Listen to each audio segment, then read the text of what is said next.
नमस्कार दोस्तों। पिछली क्लास में हमने बात करी थी विग्रहराज चतुर्थ की, और विग्रहराज चतुर्थ के बारे में हमने सारी डिटेल दी, एक भी पॉइंट छोड़ा नहीं था। आज हम बात करेंगे विग्रहराज चतुर्थ का पुत्र आया एक, और विग्रहराज चतुर्थ का पुत्र का नाम जो हुआ करता था अपरगांग्य। विग्रहराज चतुर्थ की मृत्यु के बाद में जो शासक बनता है वो बनता है अपरगांग्य, और अपरगांग्य जैसे ही शासक बनता है तो कुछ समय बाद यानी कि 1163 में विग्रहराज चतुर्थ की मृत्यु हो जाती है, और मृत्यु के बाद में अपरगांग्य जैसे शासक बनता है तो कुछ समय बाद पृथ्वीराज सेकंड जो हुआ करता था, पृथ्वीराज सेकंड ने उसकी हत्या कर दी, अपरगांग्य की हत्या कर दी।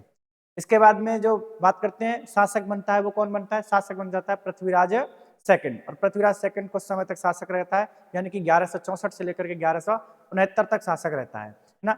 फिर उसके बाद में शासक बनता है सोमेश्वर, और फिर उसके बाद में शासक बनता है सोमेश्वर का पुत्र पृथ्वीराज चौहान थर्ड। ये सारी घटना चक्र हम बात करेंगे। देखिए, यह है विग्रहराज, विग्रह राज जो मैंने कल बात करी थी, विग्रहराज चतुर्थ, विग्रहराज चतुर्थ, और विग्रहराज चतुर्थ की मृत्यु हो जाती है, और मृत्यु के बाद में उसका शासक यानी कि मृत्यु कब होती है 1163 ईस्वी में। इसका पुत्र, दो पुत्र हुआ करते थे इसके, एक का नाम था पुत्र, एक पुत्र था अपरगांग्य, अपरगांग्य, और दूसरा पुत्र था नागार्जुन। कौन था? नागार्जुन, नागार्जुन, नागार्जुन। ये दो पुत्र थे। शासक कौन बनता है? तो शासक बनता है, यहां पर देखिए शासक, और शासक बना कौन? अपरगांग्य, अपरगांग्य। और अपरगांग्य कब से कब तक शासक बना? तो अपरगांग्य 1163 से लेकर के 1164 तक शासक बना। 64। अपरगांग्य की हत्या किसने करी? तो अपरगांग्य की हत्या कर दी थी पृथ्वीराज सेकंड। और पृथ्वीराज सेकंड किसका पुत्र हुआ करता था? जगदेव का। जगदेव ने अपने पिता अर्णुराज की हत्या करी थी। इधर से बात करते हैं तो पृथ्वीराज सेकंड ने अपरगांग्य अपने भाई की हत्या कर दी थी, है ना। चचेरा भाई था हालांकि, पर फिर भी इसकी हत्या कर दी, और शासक कौन बना? पृथ्वीराज सेकंड बना। चलिए मैं इसकी बात करता हूं। पृथ्वीराज सेकंड, ये आ गया पृथ्वीराज सेकंड, पृथ्वीराज चौहान। कौन सा वाला है? सेकंड वाला है ना। इसका शासनकाल कब से कब तक रहा है? तो 1164 से लेकर के 1169 तक इसका शासनकाल रहा है। पृथ्वीराज चौहान की एक पत्नी हुआ करती थी, है ना। कौन हुआ करती थी? पत्नी। तो पत्नी का नाम क्या है? तो पत्नी का नाम था भाई साहब सोहिया देवी। क्या नाम था? सोहिया देवी। सोहिया देवी ये शिव की भक्त हुआ करती थी। क्या थी ये? शिव भक्त। और जब शिव भक्त थी तो शिव की भक्ति में इन्होंने एक मंदिर का निर्माण करवा दिया, और मंदिर का नाम क्या रहा? सोहेबेश्वर मंदिर, है ना। शिव भक्त थी और इसने मंदिर का निर्माण करवाया, और मंदिर कौन सा? सोहवेश्वर, सोहवेश्वर मंदिर, सोहेबेश्वर मंदिर, है ना। कहां पर? मैनाल में, मैनाल में इन्होंने इस मंदिर का क्या करवा दिया? निर्माण करवा दिया, है ना। एक इन्हीं के समय में एक संत हुआ करते थे, संत भाव ब्रह्म, संत थे भाव ब्रह्म, भाव ब्रह्म ने क्या किया? भाव ब्रह्म ने शिव मठ, ये शिव भक्त हुआ करते थे, तो शिव मठ की स्थापना की इनके समय में। तो ये दो बातें आप याद रखना चाहें तो रख सकते हैं। अब इसके बाद में शासक कौन बनता है? इसके बाद में शासक बनता है, का चाचा ही बनेगा, और चाचा कौन है? सोमेश्वर शासक बना। अच्छा, सोमेश्वर की चर्चा करें तो सोमेश्वर 1169 से लेकर 69 से लेकर के और 1177 तक शासक रहा है। इस सोमेश्वर की बात करूं तो मैंने आपको बताया कि इसकी जो माँ हुआ करती थी कांचन देवी, इसको गुजरात ले जाती है। क्यों ले जाती है? इसलिए ले जाती है कि चक्कर ये था कि सभी चौहानों में काटमार चल रही थी, इस वजह से कहीं ऐसा नहीं हो, क्योंकि अर्णोराज को मारा किसने? उसके पुत्र जगदेव ने मार दिया था। इस वजह से कहीं ऐसा नहीं हो कि अकेला एक पुत्र है, इसको भी कोई मार दे, इसलिए इसको लेकर के चली जाती है गुजरात। और जब गुजरात लेकर चली जाती है तो वहां इसका पालन पोषण करती है। अब जो इसकी माँ, पिता की बात करूं तो पिता का तो आपको पता, मैंने बताया कौन था? अर्णोराज। और बात करूं माता की तो माता कौन थी इसकी माता थी कांचन देवी। और भाई साहब इसका विवाह कहां से हुआ? तो विवाह हुआ इसका दिल्ली से। विवाह कहां से हुआ? दिल्ली, और दिल्ली की राजकुमारी जो कलचुरी हुआ करता था, दिल्ली का अनंगपाल था, तो वहां से कलचुरी की राजकुमारी, विवाह कलचुरी राजकुमारी, राजकुमारी, और राजकुमारी का नाम, राजकुमारी थी, राजकुमारी का नाम था कर्पूर देवी, कर्पूर देवी। इससे इसका विवाह हुआ। अनंगपाल तोमर, अनंगपाल तोमर, पाल तोमर की पुत्री हुआ करती थी। हालांकि बताते हैं कि ये निसंतान हुआ करता था, फिर भी इसने गोद लेकर के विवाह करवाया था किसका, कर्पूर देवी का। तो अनंगपाल तोमर विवाह कर देता है किसका, सोमेश्वर का, और किसके साथ में करवा देता है, यानी कि कर देता है अपनी पुत्री इसकी करती थी कर्पूर देवी के साथ में विवाह कर देता है। अब सोमेश्वर ये आया और सोमेश्वर चला गया। इसके बाद में इसके पुत्रों की मैं यहाँ पर जिक्र करना चाहूंगा। पुत्र एक का नाम हुआ करता था, फर्स्ट जो था पृथ्वीराज, पृथ्वीराज चौहान थर्ड, पृथ्वीराज चौहान, और कौन सा वाला है ये, थर्ड वाला है। इधर से बात करें दूसरा पुत्र कौन सा है, तो दूसरा पुत्र है इसका हरिराज, हरिराज है ना, दोनों पुत्र हैं इसके, हरिराज चौहान, हरिराज चौहान। लेकिन जैसे ही इसकी मृत्यु होती है, इसकी जो हत्या कर देता है, उसकी हत्या कौन कर देता है, तो इसकी हत्या करी भीमदेव, हत्या किसने करी, भीमदेव चालुक्य था, भीमदेव चालुक्य, भीमदेव चालुक्य सेकंड, चालुक्य, और कौन सा वाला, सेकंड वाला, इसकी हत्या कर देता है। किसकी हत्या कर देता है, सोमेश्वर की हत्या कर देता है। कब करता है, तो देखिए 77 में इसकी हत्या कर देता है, 1177 ईस्वी में। अब शासक बनेगा वो कौन बनेगा, पृथ्वीराज चौहान थर्ड। और पृथ्वीराज चौहान थर्ड के बारे में जितनी भी डिटेल है, सारी डिटेल, वैसे तो मैं एक एक राजा को, छोटा हो मोटा हो कैसा भी, उसको व्यवस्थित क्रम से लेकर के चल रहा हूँ, है ना। फिर भी आपको लगे कोई चीज रह गई, वैसे रहेगी नहीं, पर फिर भी लगे कि रह गई है, तो आप कमेंट बॉक्स में डाल करके छोड़ देना उसको, फिर मैं आपको और भी जैसे भी डिटेल से बात कर लेंगे।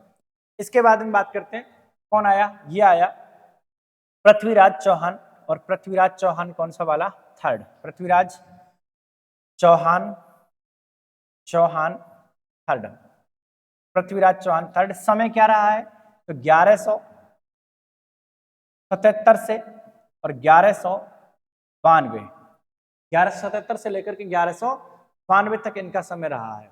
इधर से बात करते हैं जो पृथ्वीराज चौहान थर्ड हुआ करते थे। इसे पृथ्वीराज चौहान थर्ड की बात करें, पिता, पिता का तो आपको पता चल ही गया है, और पिता कौन है, सोमेश्वर। अब सोमेश्वर, सोमेश्वर की पत्नी कौन हुआ करती थी, तो पत्नी हुआ करती थी, और पृथ्वीराज चौहान की माँ हुआ करती थी कर्पूर देवी। माँ कौन थी इसकी, माँ कर्पूर देवी, माँ था कर्पूर देवी, कर्पूर देवी, कर्पूर देवी थी। इसके बाद में बात करें कर्पूर देवी, है ना, सेनापति, या पहले बात करता हूं प्रधानमंत्री, प्रधानमंत्री। तो प्रधानमंत्री कौन हुआ करता था, प्रधानमंत्री था कैमास, कैमास कहूं मैं इसको, या इसको क्या कहूं, कदम्ब दास, या क्या कहूं इसको, कदम्ब दास। इधर से बात करते हैं इसका सेनापति कौन था, तो सेनापति हुआ करता था इसका, और सेनापति का नाम मिलेगा आपको भुवनमल, भुवनमल। दो बातें और साथ साथ कर लेता हूं, भुवनमल। इधर से इसका जो जन्म हुआ था, तो जन्म कब और कहा, जन्म 1100 मई, मई 1166 ईस्वी को, मई 1166 ईस्वी को हुआ।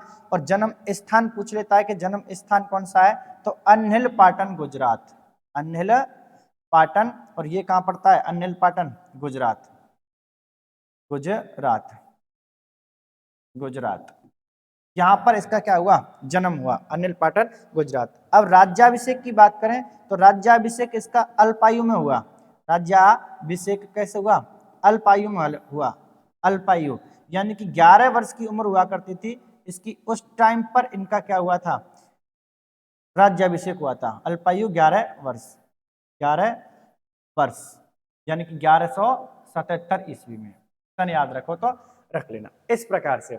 इसके बाद बात करते हैं कि पृथ्वीराज चौहान थर्ड की जो उपाधियां हुआ करती थी, क्या उपाधियां, उपाधियों पे भी चर्चा करें तो इनकी उपाधियां भी हुआ करती थी, उपाधियां, है ना। एक तो उपाधि मिलती थी इनकी दल पुंगव, दल पुंगव। एक उपाधि मिलती थी राय पिथौरा, राय पिथौरा। एक उपाधि है इनकी भारतेश्वर, भारतेश्वर। एक उपाधि मिलती है इनकी सपादलेश्वर, सपादलेश्वर, है ना। इस प्रकार से इनकी क्या मिलती हैं, उपाधियां भी मिलती हैं। याद भी रखनी है, कई बार पूछा भी गया है ना। इन्होंने दिल्ली में गढ़ बनवाया था, है ना, पिथौरागढ़, तो इसीलिए इसको क्या कहा जाता है, राय पिथौरा भी कहा जाता है। भारतेश्वर, सपादलेश्वर और दलपुंगव, ये उपाधियां भी इनकी रही हैं। इसके बाद में बात करता हूं इनका जो घटनाक्रम कैसे कैसे रहा। तो सबसे पहले इन्होंने नीति बनाई है, दिग्विजय नीति, दिग्विजय नीति। और दिग्विजय नीति की बात करें तो दिग्विजय नीति क्या थी इनकी, नीति थी भाई साहब इनकी, देखिए नंबर 1 सबसे पहले, नंबर 2 और नंबर 3, तीन इनकी क्या थी, नीतियां थी। इन्होंने सबसे पहले विचार किया कि मुझे स्वजनों से मुक्ति पानी है, स्वजनों से मुक्ति, स्वजनों से मुक्ति, स्वजनों से मुक्ति। क्यों, क्योंकि ये लोग जो हुआ करते थे, इनके चाचा चचेरे भाई ये वगैरह वगैरह हुआ करते थे, इन पर आक्रमण करने का विचार करते थे, जब भी मौका मिले तब इनको मारने का विचार था। लेकिन सबसे पहले इन्होंने यही चीज सोची कि मुझे पहले स्वजनों से मुक्ति पानी है, फिर उसके बाद में पड़ोसी राज्यों को जीतना है, पड़ोसी राज्यों को जीतना। और तीसरा इनका जो ध्येय था, विदेशी आक्रमणों से रक्षा, विदेशी आक्रमणों से रक्षा, विदेशी आक्रमणों से क्या, सुरक्षा। ये इनकी क्या थी, नीति थी। और इसी नीति के अनुसार इन्होंने काम भी किया था। कैसे कैसे किया था, तो मैं इनका पृथ्वीराज चौहान का पूरा घटनाक्रम आपके लिए बताता हूं, एक बार एक दृष्टि में ये घटनाक्रम हो जाएगा। घटनाक्रम, घटनाक्रम कैसे कैसे, देखिए ये आपके पृथ्वीराज चौहान और कौन से वाले, थर्ड वाले हैं, पीसी थर्ड। अब भाई साहब सबसे पहले मैं बात करूंगा, इन्होंने जो पहली नीति अपनाई थी वो 1178 में, यानी कि जैसे शासक बने तुरंत के तुरंत बाद एक युद्ध हुआ, गुड़गांव का युद्ध। इसका चचेरा भाई था नागार्जुन, अपर गांगे की तो मृत्यु कर दी थी पृथ्वीराज सेकंड ने, लेकिन अब आया कौन, नागार्जुन। और नागार्जुन इस पर आक्रमण करने का विचार था, इसीलिए इसने आक्रमण किया गुड़गांव पर, और गुड़गांव पर आक्रमण किया तो गुड़गांव का युद्ध हुआ 1178 ईस्वी में, है ना। 1178 ईस्वी में गुड़गांव का युद्ध, गुड़गांव का युद्ध, गुड़गांव का युद्ध हुआ। इसके बाद में बात करते हैं कि अनंगपाल जो तोमर हुआ करता था, अनंगपाल तोमर ने क्या कर दिया, दिल्ली को इसको सुपुर्द कर दिया कि लीजिए आप दिल्ली को संभालिए, है ना। ये अनंगपाल तोमर ने दिल्ली को पीसी थर्ड को दिया, सुपुर्द कर दिया। एक काम इसने ये कर दिया। इसके बाद में एक युद्ध और होता है 1184 का, सॉरी 82 का, पहले 82 ले लेते हैं, 1182 तुमुल का युद्ध। कौन सा युद्ध हुआ, तुमुल का युद्ध, तुमुल का युद्ध। सारी बातें डिटेल्ड करूंगा, पहले एक बार घटनाक्रम आपकी दृष्टि में ला रहा हूं, फिर उसके बाद में सभी घटनाक्रमों को व्यवस्थित तरीके से लेंगे। 1182 में तुमुल का युद्ध हुआ, तुमुल का युद्ध, तुमुल कहें या इसको महोबा कह सकते हैं, महोबा का युद्ध, महोबा का युद्ध। इसके बाद में फिर एक घटनाक्रम आता है 1184 का नागौर का युद्ध, नागौर का युद्ध। ये अपने पिता की हत्या का बदला लेना चाहते थे पृथ्वीराज चौहान थर्ड, क्योंकि मैंने कहा कि सोमेश्वर की हत्या किसने की थी, तो सोमेश्वर की हत्या भीमदेव चालुक्य हुआ करता था सेकंड, उसने उनके पिता की हत्या की थी, यानी पृथ्वीराज चौहान थर्ड के पिता की हत्या यानी कि सोमेश्वर की हत्या की थी। इस वजह से वो पिता की मृत्यु का क्या लेना चाहते थे, बदला। और बदला लेने के लिए इन्होंने फिर आक्रमण किया था, और आक्रमण कौन सा, नागौर पर आक्रमण किया 1184 ईस्वी में। डिटेल्ड बात करूंगा, एक एक पॉइंट की बात करूंगा। अभी मैं एक दृष्टि ले रहा हूं ना, एक झलक ले रहे हैं, ये घटनाक्रम झलक है ना, घटनाक्रम की क्या ले रहे हैं हम, झलक ले रहे हैं, घटनाक्रम पढ़ नहीं रहे। एक हुआ पहला युद्ध, तराइन का युद्ध, तराइन का प्रथम युद्ध, तराइन का प्रथम युद्ध, तराइन का कौन सा युद्ध, प्रथम युद्ध, कब, 1191 ईस्वी में। और दूसरा तराइन का युद्ध कब हुआ, तराइन का द्वितीय युद्ध, तराइन का द्वितीय युद्ध, तराइन का द्वितीय युद्ध, है ना। तो 1192 में, है ना। ये युद्ध घटनाक्रम इनके मिलते हैं। सारे घटनाक्रमों की एक एक क्रम बाई क्रम में चर्चा करता हूं। चाहे तो शॉर्ट ले सकते हैं। चलिए अब इसके बाद में क्या, सबसे पहले मैं बात करूंगा कि 1178 का युद्ध है ना, गुड़गांव का युद्ध, गुड़गांव गुड़गांव का युद्ध। और गुड़गांव का युद्ध कब हुआ, तो 1178 ईस्वी में हुआ। और गुड़गांव में कौन था इसका चचेरा भाई, एक तो कौन हुआ करता था, पृथ्वीराज चौहान। और पृथ्वीराज चौहान कौन से वाले थे, थर्ड वाले थे, पृथ्वीराज चौहान थर्ड। ये वर्सेज कौन था, तो इसका चचेरा भाई था, वर्सेज चचेरा भाई, चचेरा भाई। और चचेरा भाई कौन, नागार्जुन, नागार्जुन। अब भाई साहब नागार्जुन को इन्होंने बुरी तरीके से हराया पृथ्वीराज चौहान थर्ड ने, और गुड़गांव के युद्ध में भाग जाता है यहाँ से कौन, नागार्जुन। इसका मतलब जीत किसकी हो जाती है, और जीत हो जाती है पृथ्वीराज चौहान थर्ड की जीत हो जाती है। ये बात भी आपको, पहली इसकी सफलता 1178 में चचेरे भाई को हरा करके मिलती है। इसके बाद में फिर अगला युद्ध होता है, और अगला युद्ध कौन सा होता है, तो अगला युद्ध होता है इसके बाद में 1182 का युद्ध, तुमुल का युद्ध। कौन सा युद्ध, तुमुल का युद्ध, तुमुल का युद्ध। तुमुल कहूं मैं इसको, या कह सकता हूं महोबा का युद्ध, महोबा का युद्ध। ये क्या घटना थी, देखिए भाई साहब, ये ऐसे था कि इस साइड में ये हुआ करता था, यहाँ पर एक शासक था, है ना, एक तो शासक था कन्नौज का, और कन्नौज का कौन था, तो कन्नौज का था जयचंद गहडवाल, जयचंद गहडवाल, ये हुआ करता था गहडवाल। इधर से बात करते हैं, यहीं पर पड़ोस में ही एक हुआ करता था, महोबा का शासक था, महोबा का कौन था, परमर्दी देव चंदेल।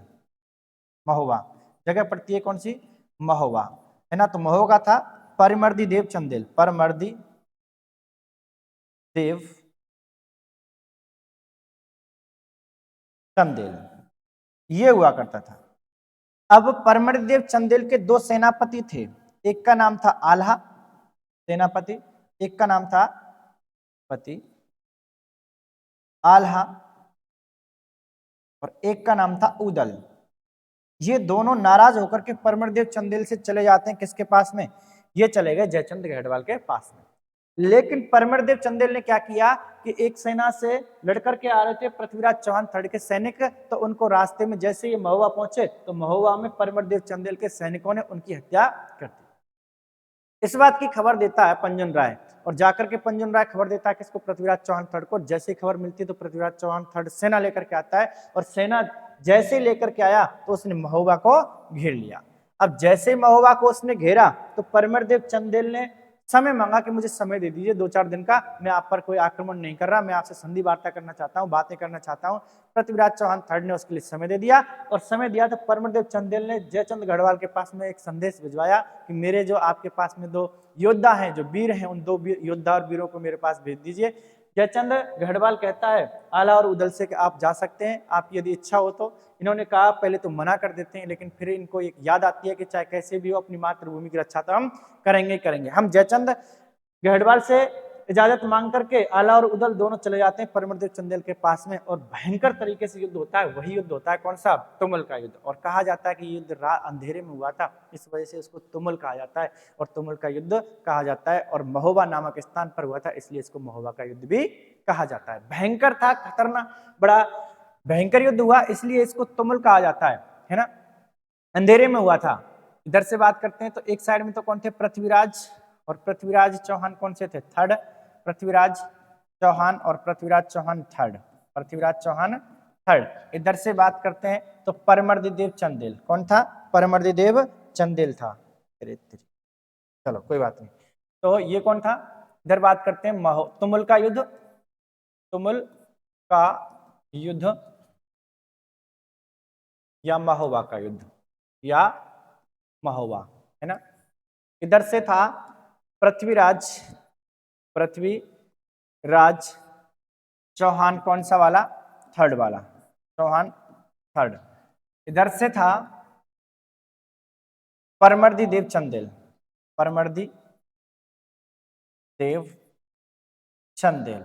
और परमर्दी देव चंदेल की बात करूं तो इसके सेनापति थे, और सेनापति यही थे, इन्हीं के ऊपर जो ये फुलफुला रहा था। एक का नाम था आल्हा और एक का नाम था क्या, उदल, आल्हा और उदल।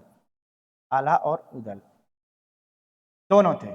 भयंकर तरीके से युद्ध हुआ। इसके साथ में पंजन राय था, पंजन राय, पंजन राय है ना। और इधर से आक्रमण हुआ आला और उदल और पृथ्वीराज चौहान थर्ड और पंजन राय के बीच में। तो यहाँ पर जीत किसकी हो जाती है? जीत हो जाती है किसकी? पृथ्वीराज चौहान थर्ड की। ये दोनों सेनापति जो हुआ करते थे आला और उदल को इतने भयंकर तरीके से लड़े, इतने भयंकर तरीके से लड़े, तो एक बार तो ऐसा लगा कि पृथ्वीराज चौहान थर्ड पीछे हट रहे हैं, लेकिन फिर भी जैसे तैसे करके दोनों सेनापति मारे जाते हैं। इनकी क्या हो जाती है? हत्या, यानी कि वीरगति को प्राप्त हो जाते हैं। दोनों के दोनों किसको प्राप्त हो गए? वीरगति को प्राप्त हो गए। और जैसे दोनों वीरगति को प्राप्त हुए तो एक बात यहाँ से सुनने को मिलती है, एक पंक्ति यहाँ से मिलती है कि 12 वर्ष कुकर जिए 13 वर्ष यार, 18 वर्ष क्षत्रिय बाकी जीवन धिक्कार। तो आपसे पूछ लेता है ये पंक्ति किसके बारे में फेमस है? तो ये पंक्ति है भाई साहब इन्हीं के बारे में फेमस। 12 वर्ष कुकर जिए, 12 वर्ष कुकर जिए, कुकर मतलब कुत्ता, 12 वर्ष कुकर जिए 13 वर्ष सियार, 13 वर्ष सियार, 13 वर्ष सियार, 18 वर्ष क्षत्रिय जिए, 18 वर्ष क्षत्रिय, क्षत्रिय जिए बाकी जीवन धिक्कार, बाकी जीवन कैसा है रे? धिक्कार, धिक्कार। ये पंक्ति किसके बारे में फेमस है? तो ये पंक्ति है भाई साहब दोनों आला और उदल, ये जो दोनों हैं इन दोनों के बारे में ये पंक्ति बड़ी फेमस रही है। आपसे कई बार पूछा गया है ये पंक्ति किससे फेमस है? तो आला और उदल से, है ना। ये भयंकर लड़ाकू हुआ करते थे, योद्धा हुआ करते थे, इस वजह से पंक्ति फेमस इनके बारे में कही जाती है। इसके बाद में क्या हुआ कि जयचंद गढ़वाल जो था, जब इसको लगा कि ये युद्ध जीतता जा रहा है, इधर से अनंगपाल तोमर ने भी दिल्ली को दे दिया है, तो अब यहाँ पर एक ऐसा होता है, ये है अपने अजमेर, ये क्या है? अजमेर, अजमेर, अजमेर। और अजमेर का शासक कौन है? तो अजमेर का शासक है पृथ्वीराज चौहान थर्ड, पृथ्वीराज थर्ड। अब यहां से एक चित्रकार चलता है, कौन चलता है? चित्रकार, और चित्रकार का नाम था पन्ना राय, पन्ना राय, पन्ना रे, पन्ना रे के नाम से एक चित्रकार हुआ करता था। ये पहुंच जाता है भाई साहब कन्नौज। कहां पहुंच गया ये जगह है कन्नौज, कन्नौज, कन्नौज। अब कन्नौज का जो शासक है, कन्नौज का शासक कौन है? तो शासक तो कन्नौज का है कौन? जयचंद गढ़वाल, जयचंद गढ़वाल। और जयचंद गढ़वाल की एक पुत्री है कांतिमती, कांतिमती। और ये पृथ्वीराज चौहान थर्ड को संयोग से मिलती है, इसीलिए इसका नाम हो जाता है क्या? संयोगिता। क्या नाम है इसका? संयोगिता। अब ये इतिहास में फेमस संयोगिता के नाम से है, वैसे इसका नाम कांतिमती हुआ करता था, बड़ी सुंदर हुआ करती थी। अब ये सुंदरता की वजह से ही कांतिमती इसको कहा जाता था। और फिर धीरे धीरे जैसे इस पृथ्वीराज चौहान थर्ड से मिली, और मिलने के बाद में इसका क्या हो जाता है? नाम संयोग से मिलती है, एक अकस्मात संयोग ऐसा बनता है, तो इस वजह से ये क्या होता है? इसका नाम संयोगिता पड़ जाता है। पन्नारे एक चित्रकार हुआ करता था, और पन्नारे आता है भाई साहब कहां पर आया? ये आया कन्नौज। चित्रकार था, चित्र लेकर के आया, चित्र बेच रहा था, और चित्र बेचते बेचते बेचते जयचंद के महलों की तरफ चला गया। और जयचंद के महलों में जैसे गया तो फिर संयुक्ता निकलती है, और संयुक्ता देखती है कि चित्रकार आया है तो कोई ना कोई चित्र मैं भी ले लेती हूँ। अब संयोगिता ने चित्र खरीदना शुरू किया। पृथ्वीराज चौहान थर्ड के बारे में उसने बहुत लंबे समय से सुना ही था। पहले मैंने आपको बताया कि तुमुल का युद्ध हुआ तो उसमें भयंकर तरीके से लड़ा था पृथ्वीराज चौहान थर्ड, सारी चर्चाएं उसके पास में थी। जयचंद गढ़वाल का भी उसमें कुछ ना कुछ हाथ था। तो जयचंद गढ़वाल कहीं ना कहीं डर रहा था कि ऐसा नहीं है कि महुआ पर आ गया है, अब थोड़े दिनों बाद कहां पर आ जाए, ये कन्नौज पर भी आ जाए, दिल्ली पर आ ही चुका है, तो बचाए कितनी सी दूर हूँ, थोड़ी सी दूर हूँ, तो हो सकता है कि मुझ पर भी कभी ना कभी आक्रमण कर दे। इसलिए थोड़ी सी जलन थी जयचंद गढ़वाल के अंदर, और किसके? जयचंद गढ़वाल के अंदर किसके प्रति? पृथ्वीराज चौहान थर्ड के प्रति उसकी जलन हुआ करती थी। जैसे ही चित्रकार आया, चित्रकार से पूछती है कि ये किसका चित्र है, ये किसका चित्र है। उसने राम, सीता, लक्ष्मण, हनुमान जी बहुत सारे चित्र लिए। साथ साथ में उन्होंने कहा, एक पन्ना राय ने कहा कि एक चित्र और लीजिए। उसने कहा दिखाइए कौन सा चित्र है। तो चित्र दिखाया किसका? पृथ्वीराज चौहान थर्ड का।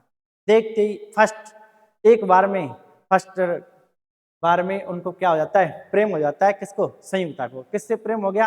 पृथ्वीराज चौहान से। उस पर लिखा हुआ था कि पृथ्वीराज चौहान थर्ड। और जैसे ही उसने देखा तो वो तो पहले से ही सपना सजा करके बैठी थी कि मेरा जो पति हो वो कैसा हो, पृथ्वीराज चौहान जैसा हो। और वो सामने ही मिल गया, उसको चित्र में मिल गया, तो उसको देख करके कि ये चित्र है और मेरे लायक है और मुझे लेना चाहिए, वो चित्र वो लेती है और उसी दिन उसको क्या हो जाता है, उससे प्रेम हो जाता है। अब पन्ना राय के साथ में वो एक संदेश भेज देती है। कौन भेज देती है? संयुक्ता। संयुक्ता संदेश भेजती है कि पृथ्वीराज चौहान थर्ड जी, मैं जीऊंगी तो तुम्हारे साथ, मरूंगी तो तुम्हारे साथ। ये वादा इसने मन ही मन अपने से कर लिया था और पृथ्वीराज चौहान थर्ड के पास में पन्ना रे के द्वारा इसने संदेश भेज दिया, है ना। संयुक्ता ने क्या भेज दिया? संदेश भेज दिया। किसको संदेश भेजा? संदेश भेजा भाई साहब इसके लिए, पृथ्वीराज चौहान थर्ड के लिए। किसने भेज दिया? संयुक्ता ने। ठीक है, संदेश आया, पृथ्वीराज चौहान थर्ड ने संदेश का जवाब भेजा कि देखेंगे, मौका मिलेगा तो बता देंगे, कहीं ना कहीं किसी न किसी जगह पे मौका मिलेगा। तो इधर से पृथ्वीराज चौहान थर्ड, एक बार क्या होता है कि इधर से संयुक्ता जाती है कहां पर? दिल्ली। एक बार ये संयुक्ता कहां चली जाती है? दिल्ली। दिल्ली क्यों जाती है? क्योंकि जयचंद गढ़वाल भी दिल्ली से रिलेशन रखता था। कहीं ना कहीं ऐसा कहा जाता है कि ये आपस में दोनों, पृथ्वीराज चौहान थर्ड और इधर से जो जयचंद गढ़वाल था, कहीं ना कहीं भाई मौसेरे भाई लगा करते थे। कह नहीं सकते इस बात को, कुछ इतिहासकार बताते हैं, पर हम इसको निश्चित तौर पे नहीं कहेंगे कि ये ऐसा था। है तो दिल्ली से रिलेशन था किसका? जयचंद गढ़वाल का। तो इधर से संयुक्ता भी जाती है दिल्ली और इधर से पृथ्वीराज चौहान थर्ड भी कहां पहुंच जाते हैं? दिल्ली पहुंच जाते हैं। अब संयुक्ता तो सपने सजाए हुए थी ऑलरेडी। एक दिन जैसे घूमते घूमते यहाँ पर दिल्ली के महलों में घूम रहे थे, पृथ्वीराज चौहान थर्ड भी दिल्ली के महलों में घूम रहे थे, क्योंकि उनका तो था गढ़ था दिल्ली उनका। तो वहां पर घूम रहे थे तो आपस में संयुक्ता और पृथ्वीराज चौहान थर्ड आपस में एक दिन टकरा जाते हैं। और जैसे टकराते हैं तो वो मुड़ के देखते हैं तो देखते हैं कि ये तो वही है जो मैंने चित्र में देखा है, ये वही राजकुमार है जिसके मैं सपने सजा करके बैठी हूँ। और पृथ्वीराज चौहान थर्ड पूरी बात बताती है और पृथ्वीराज चौहान थर्ड भी अब तो प्रेम में फिसल ही जाते हैं, फिसल गए, पृथ्वीराज चौहान थर्ड भी फिसल जाते हैं। अब इस बात का पृथ्वीराज चौहान थर्ड की और जो संयुक्ता की प्रेम कहानी का पता चलता भाई साहब इस जल्लाद को। किसको? जयचंद गढ़वाल को। अब जैसे ही जयचंद गढ़वाल को पता चला तो उसने कहा कि भाई ऐसी बात नहीं बनेगी, महोबा भी इसके अधिकार में हो गया है, दिल्ली भी इसके अधिकार में हो गया है, तो कुछ थोड़ी सी दूरी और रह गई है, बस अब मेरा कन्नौज भी जाने वाला है। इसलिए उसने क्या किया? इसलिए उसने कहा कि कहीं संयुक्ता ऐसा ना कर ले कि उससे ज्यादा प्रेम कर बैठे, इसलिए क्या करते हैं, संयुक्ता की शादी कर देते हैं। और संयुक्ता की शादी के लिए इसने क्या किया? फिर यहाँ पर कन्नौज, ये है कन्नौज, ये है कन्नौज। कन्नौज में इसने क्या लगाया? एक बड़ा सा दरबार लगाया। क्या लगाया? बड़ा सा दरबार लगाया। इस तरीके से सभी राजा महाराजाओं को आमंत्रित किया, सभी राजा आए और आकर के इसमें भागीदारी करते हैं। मतलब स्वयंवर रचा रहा है ये, बिना बताए। किसको बिना बताए? बिना बताए स्वयंवर रचा रहा है। और किसका? संयोगिता का, संयोगिता का, संयुक्ता का स्वयंवर रचा रहा है। ये दरबार में इस तरीके से दरबार लगाया कन्नौज में, स्वयंवर की तैयारी, स्वयंवर की क्या कर रहा है? तैयारी। और स्वयंवर किसका करना है? स्वयंवर करना है संयोगिता का, संयोगिता का। संयोगिता को पता ही नहीं था कि मेरा स्वयंवर भी होने वाला है।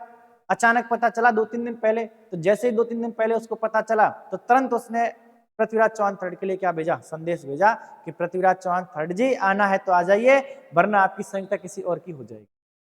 अब पृथ्वीराज चौहान थर्ड को इस बात का पता चला, तुरंत पृथ्वीराज चौहान थर्ड वहां से सेना लेकर के निकलते हैं और आते हैं। और सेना लेकर के आते हैं तो कहाँ आते हैं? कन्नौज। तो उससे पहले की घटना थोड़ी सी ये है, इस प्रकार से उसने गेट सजाया, दरबार लगाया और यहाँ से आगंतुक आ रहे हैं। इस जगह पर पृथ्वीराज चौहान थर्ड की क्या बना दी उसने?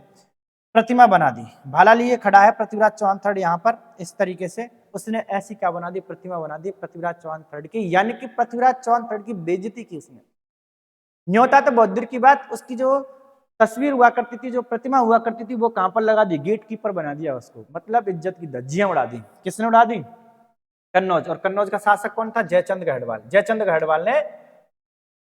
गढ़वाल ने पृथ्वीराज चौहान की इज्जत की धज्जियां उड़ाई। लेकिन थोड़े समय बाद ये भी धज्जियां उड़ाने वाले हैं। सुनिए आगे क्या होता है कि जैसे ही स्वयंवर के लिए संयोगिता को यहाँ पर एंट्री कराई गई, ऐसे एंट्री कराई गई कि संयुक्ता देखेगी किसको, इसको देखा, इसको देखा, इसको देखा, कोई पसंद आए क्या? नहीं, वो तो देखना चाहती थी उस सूरत को जिस सूरत से उसको प्यार हुआ था। अब संयुक्ता पहुंचती है यहाँ पर, इधर गई, इससे फिर आगे ऐसे घूमते घूमते घूमते सेकंड राउंड में जैसे संयुक्ता आती है तो उसको हल्की सी नजर इधर दिख गई थी कि यहाँ पर पृथ्वीराज चौहान थर्ड की बेइज्जती के लिए इन्होंने मूर्ति डाली है ना, तो मैं भी देखती हूँ ऐसे कैसे बेइज्जती हो जाएगी। तो ये निकलती है संयुक्ता, और संयुक्ता यहाँ से निकलती है और जैसे निकलती है गेट पर पहुंचती है, इसके लिए क्या पहना देती है? माला पहना देती है। माला डाल दी किसके गले में? पृथ्वीराज चौहान थर्ड के गले में। पृथ्वीराज चौहान थर्ड के गले में क्या डाल दी इसने? माला डाल दी। और जैसे ही माला डाली, नीचे खड़े हुए थे पृथ्वीराज चौहान थर्ड, ये तो प्रतिमा थी लेकिन साक्षात पृथ्वीराज चौहान थर्ड भी यहाँ पर खड़े थे नीचे। और जैसे ही ये संयुक्ता कूदती है और घोड़े पर बिठा करके ले जाते हैं, कहाँ पर है ना, ले आया। और ले आया कहाँ पर भाई साहब? अजमेर ले आया। कहाँ पर ले आया? दिल्ली। कहाँ लेकर के आया? दिल्ली। दिल्ली ले गया और दिल्ली ले जाकर के और वहां पर इससे क्या किया? इससे गंधर्व विवाह किया। किससे? संयुक्ता से। गंधर्व विवाह। कौन सा विवाह? गंधर्व विवाह किया। और गंधर्व विवाह किया, ये बात ध्यान रखना, उठा करके किसी लड़की को ले जाते हैं और फिर इससे विवाह करते हैं, इसको गंधर्व विवाह कहते हैं, या राक्षस विवाह के अंदर भी ये आता है। लेकिन प्रेम था इसलिए इसको प्रेम विवाह भी कह देते हैं। तो इसकी शादी हो जाती है, पृथ्वीराज चौहान थर्ड की शादी हो गई। विवाह किसके साथ में? किसका? तो एक साइड में तो कौन है? पृथ्वी, पीसी लिख दूं, पी सी, और कौन सा वाला? थर्ड वाला। और अब वर्सेस थोड़े आएगा, अब तो संघ आएगा, और संघ आएगा तो संघ किसके? ये हो गया संयोगिता के, संयोगिता। इसके साथ में इसका क्या हो जाता है? विवाह हो जाता है। ठीक साहब, ये विवाह संपन्न हुआ। इसके बाद में फिर आगे जयचंद गढ़वाल इससे दुश्मनी कर लेता है पृथ्वीराज चौहान थर्ड से, और यही कहा जाता है, यही कारण था पृथ्वीराज चौहान थर्ड का कि जो मोहम्मद गौरी हुआ करता था, यही कारण था जयचंद का कि वो मोहम्मद गौरी को आमंत्रित करता है। कहां पर? भारत में। कहा जाता है इस बात का। चलो देखते हैं आगे चल करके क्या होता है। ये तो विवाह हो गया। इसके बाद में एक और युद्ध हुआ। कौन सा? ये 1184 का युद्ध। और 1184 का युद्ध जो हुआ था वो कौन सा हुआ था? नागौर का युद्ध। कौन सा? नागौर का युद्ध। ये भी ऐसी ही घटना थी, कुछ ऐसे ही थी। 1184 का था ये। कितने का था? 1184 का। अब 1184 में देखिए यहां पर पड़ता है, ये आपके अजमेर हो गया, अजमेर, अजमेर। और इधर ये आपके पड़ गया क्या? ये पड़ गया इधर साइड में। क्या हुआ? तो इधर पड़ गया क्या? इधर पड़ गया अजमेर, इधर पड़ गया कौन सा? नागौर। नागौर। और यहां पर पड़ता है आबू। आबू। आबू के जैत्र सिंह हुआ करते थे। कौन थे?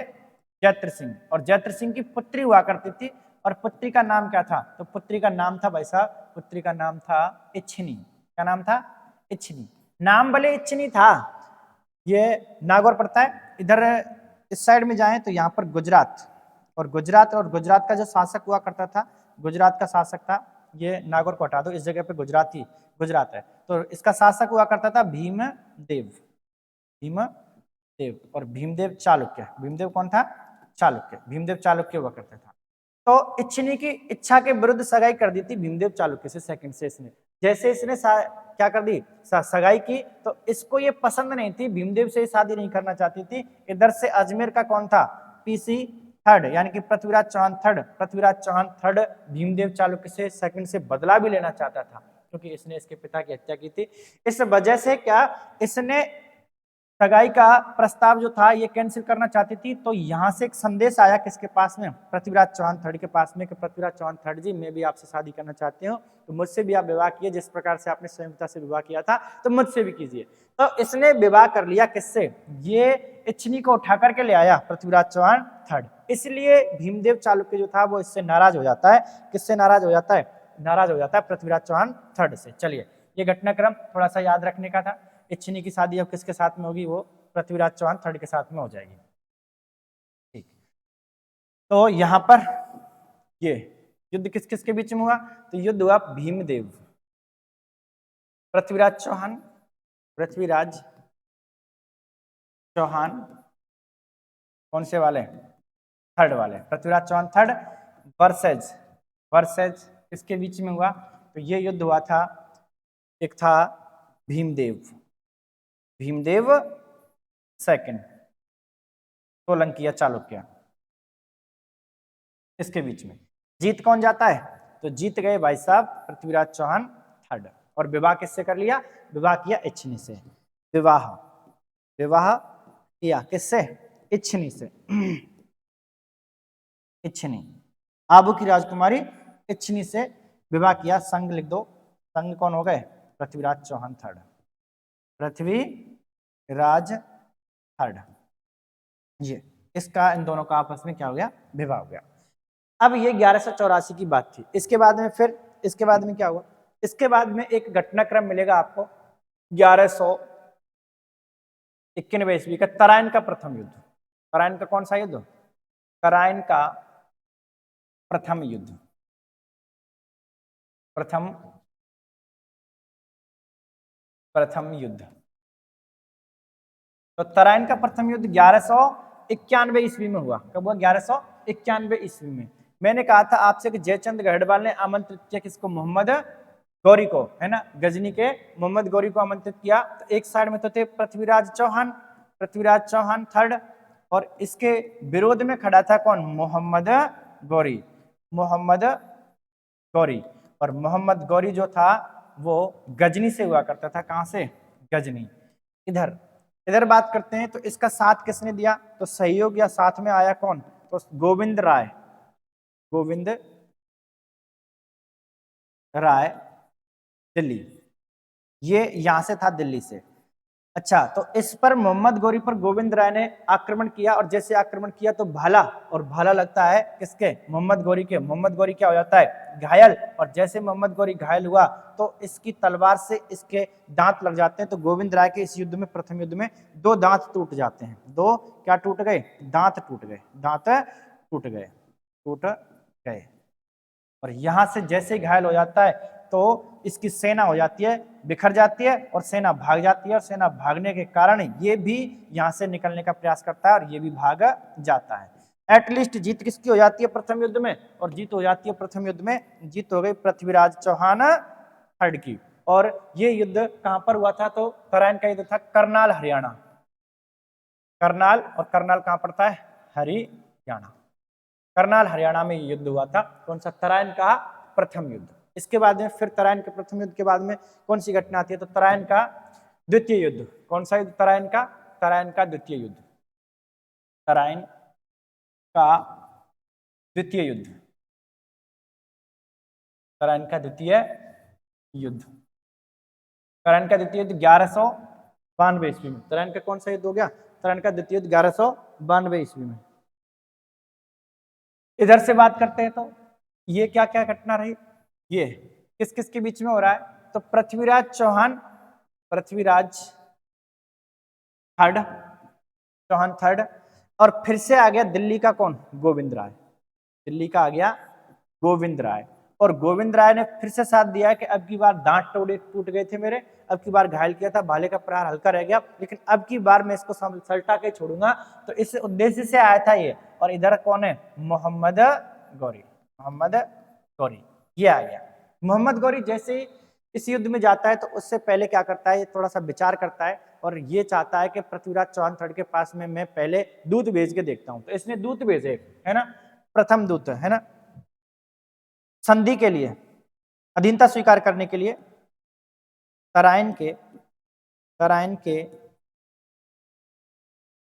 प्रथम युद्ध के बाद मोहम्मद गौरी ने पृथ्वीराज चौहान थर्ड के पास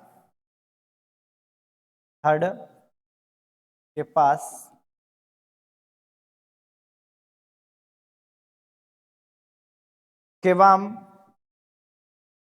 उल मुल्क मुल्तानी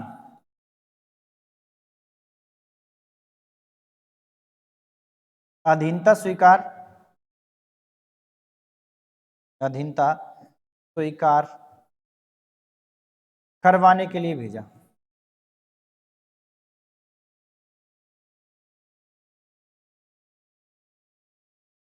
भेजा, परंतु असफलता। पहला ये भेजा था किबाम उल मुल्क मुल्तानी। दूसरा कौन सा भेजा था? तो दूसरा दूत भेजा था इसने, दूसरा दूत संधि वार्ता करने के लिए, संधि वार्ता के लिए, वार्ता के लिए। तो ये था रुकनुद्दीन हमजा, रुकनुद्दीन हमजा। कौन था? रुकनुद्दीन हमजा था, रुकनुद्दीन हमजा, है ना। लेकिन इसको क्या मिली? असफलता मिली।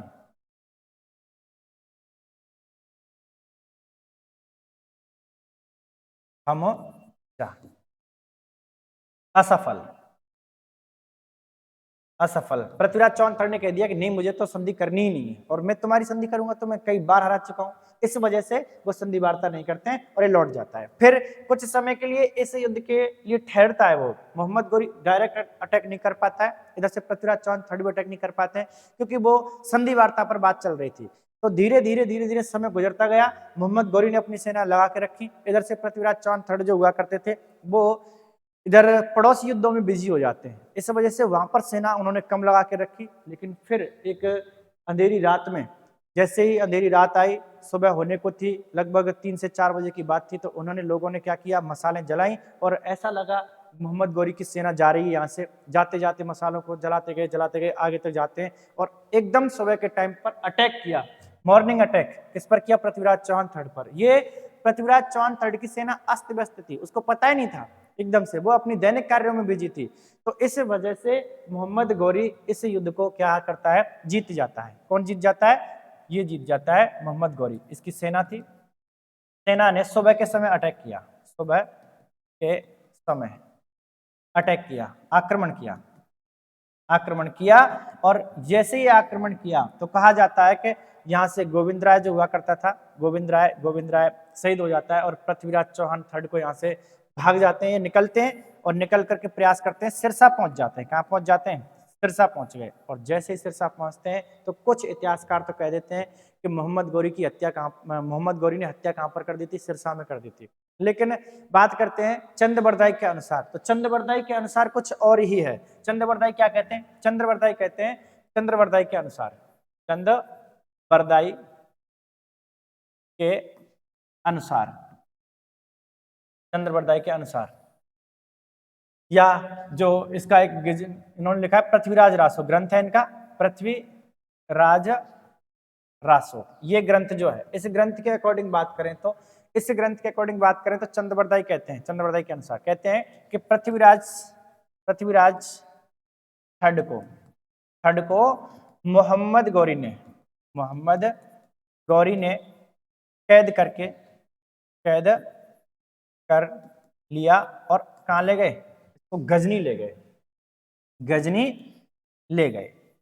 अब ये मित्र की दशा देखने के लिए या मित्र से मिलने के लिए चंद्रबरदाई जाता है और गजनी पहुंचता है। और जैसे ही गजनी पहुंचता है तो उसको जेल में डाल रखा था। और पृथ्वीराज चौहान थर्ड से जैसे ये अलग रूप में जाकर के मिलते हैं तो पृथ्वीराज चौहान थर्ड इसको पहचान जाते हैं। और जैसे पृथ्वीराज थर्ड इसको पहचानते हैं तो फिर वो कहता है, पृथ्वीराज थर्ड कहता है कि मित्र मेरे को क्या कर दे, तू मेरी हत्या कर दे। लेकिन कटार को जेल में ले जा नहीं सकते थे, इस वजह से उन्होंने क्या किया, उन्होंने कहा कि मित्र मैं तुम्हारे लिए एक योजना बनाता हूं और उस योजना पर तुम खड़े उतरना, बाकी का मैं सब संभाल लूंगा। उन्होंने ऐसा ही किया। उन्होंने योजना बनाई कि मैं तुम्हें, पृथ्वीराज चौहान थर्ड, मैं तुमसे ये बात कहता हूँ, तुम इसका अनुपालन करना। मैं मोहम्मद गौरी को जाकर के ऐसा ही कहूंगा और तुम ऐसा ही करना। तो ये बात उनकी हो जाती है और ऐसा ही उन्होंने किया। क्या किया वो घटनाक्रम में बता रहा हूं, तो देखिए ऐसा किया कि यहाँ पर एक दरबार लगाया गया और मोहम्मद गौरी से कहा गया कि मोहम्मद गौरी जी, इनमें जो अपने पृथ्वीराज चौहान थर्ड हैं, ये पृथ्वीराज चौहान थर्ड, दरबार लगाया गया ऐसे इस तरीके से। और कहा गया कि ये जो पृथ्वीराज चौहान थर्ड है ये शब्द वेदी बाण चलाने में निपुण है। इसमें शब्द वेदी बाण चलाने में निपुण है और ये कला आपने नहीं देखी इनके मरने से पहले, तो आपने कुछ नहीं देखा। मोहम्मद गौरी कहते हैं कि ऐसा भी कहीं होता है क्या कि बिना देखे तीर चलाओ? क्या मतलब अंधे लोग तीर चला सकते हैं? उन्होंने कहा हाँ, हमारे इतिहास में ऐसा हुआ है, हम बात करते हैं दशरथ की, तो दशरथ जो हुआ करते थे राम के पिताजी, वो भी शब्द वेदी बाण चलाया करते थे। उन्होंने शब्द वेदी बाण चलाया और इसी प्रकार से श्रवण के पिता जो हुआ करते थे उनकी मृत्यु हो जाती है। तो क्यों नहीं, ये तो हमारे ग्रंथों में मिलता भी है, शब्द वेदी बाणों की बहुत चर्चा रही है। तो उन्होंने कहा कि ऐसे दृश्य को तो हम देखना जरूर पसंद करेंगे और दरबार लगाया गया। दरबार लगाया गया, इधर ये जो है पृथ्वीराज चौहान थर्ड है और पीसी थर्ड को यहाँ पर रखा गया और कहा गया कि तीर चलाया जाए। तीर को सीधा, अभी पहले तो 2-4 बार इन्होंने उल्टे सुल्टे तीर चला दिए, लेकिन जैसे ही पृथ्वीराज चौहान को संदेश मिलता है किसका, चंद्रबरदाई का, चंद्रबरदाई के कहने पर यह सभा लगाई गई थी। चंद्रबरदाई के कहने पर, चंद्रबरदाई के कहने पर यह सभा का आयोजन किया गया था इस दृश्य को देखने के लिए। तो ये बैठा है कौन, मोहम्मद गौरी, मोहम्मद गौरी। और मोहम्मद गौरी इस बार बैठा हुआ है। तो पृथ्वीराज चौहान थर्ड से कहते हैं चंद्रबरदाई 4 बास 24 गज अंगुल अष्ट प्रमाण ता ऊपर सुल्तान है मत चूके चौहान। तो इन्होंने तीर चलाया और तीर किसके सीने में जाकर के लगा, तीर जाकर के लगा मोहम्मद गौरी के सीने में और इसकी क्या हो जाती है, मृत्यु। इधर से चंद्रबरदाई इसमें कटार घोंपता है पृथ्वीराज चौहान में और पृथ्वीराज कटार घोंपता है किसमें, चंद्रबरदाई में। ये आपस में इनकी क्या हो जाती है, मृत्यु हो जाती है। ये ग्रंथ मिलता है पृथ्वीराज रासो। इस ग्रंथ में ये जानकारी मिलती है, पृथ्वीराज रासो में ये जानकारी मिलती है। और पृथ्वीराज रासो जो है इसको पूरा किया, और पूरा किया किसने, के पुत्र ने पूरा किया, चंद्रबरदाई का पुत्र चंद्रबरदाई। और चंद्रबरदाई का पुत्र कौन था, पुत्र जलहण, ये पुत्र था, इसने इसको पूरा किया। इस ग्रंथ में ये सारी जानकारी मिलती है। इसके बाद में मोहम्मद गौरी जो है कहा जाता है उसका दूत हुआ करता था और दूत का नाम था कौन, कुतुबुद्दीन ऐबक। कुतुबुद्दीन ऐबक सेनापति जो था, सेनापति और सेनापति आकर के अजमेर पर अधिकार कर लेता है। किस पर अधिकार कर लिया, अधिकार किया अजमेर पर अधिकार किया। इस प्रकार से बात करें तो चौहान वंश के, अजमेर चौहान वंश के प्रतापी, अंतिम प्रतापी शासक